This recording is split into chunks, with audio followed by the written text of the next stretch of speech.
I was talking with one of my clients the other night, and she had received a text that was really triggering to her.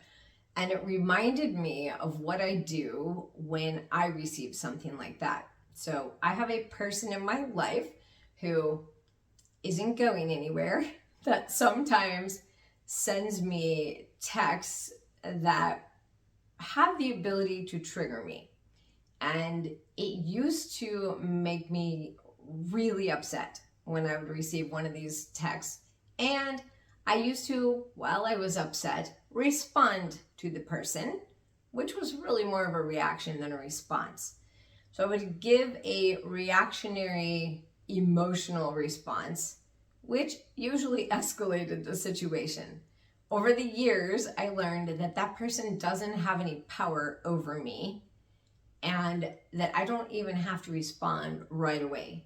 Or sometimes to some of these texts, don't have to ever respond. Sometimes it's a matter of something that needs to be handled.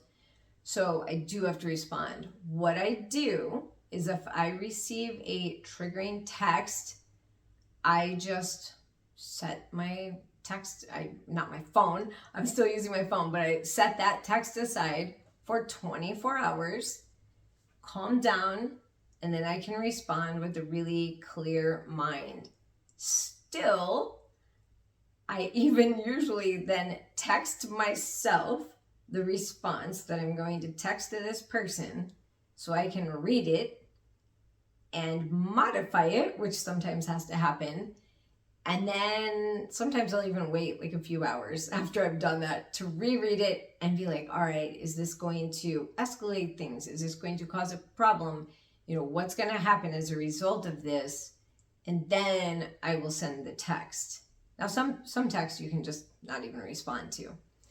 If this happens in person and there's a person who triggers us, we can absolutely just take a little break from the situation.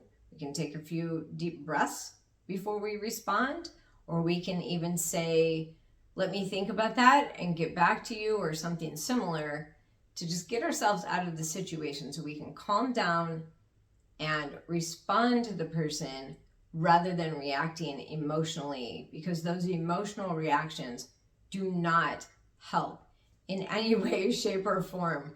They just escalate the situation and make it worse, and they make you pretty miserable. And it's also, you're basically giving that person a lot of power over you, because a lot of people actually, crazily, enjoy being able to get us upset.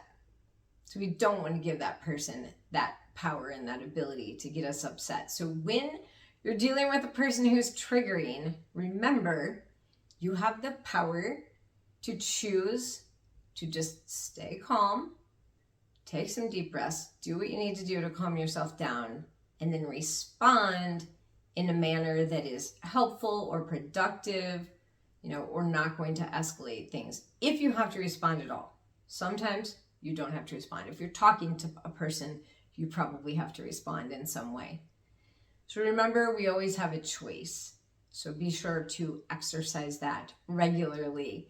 Thank you for joining me for the Rebecca Reset, where every day we reset your mind so you can be better, do better, and get the life you love.